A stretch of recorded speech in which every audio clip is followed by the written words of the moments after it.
01 Dodge ignition switch. Remove this. Remove this. Boom. Take this out, which is the lower cover. Lower steering wheel cover. Upper steering wheel cover. And you have a few screws in here to remove that. You gotta figure that out.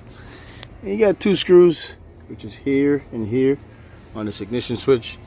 This red clip, you push it to the passenger side. And you lift up on this white clip. Lift up. And it pulls off the ignition switch. Figure the rest out.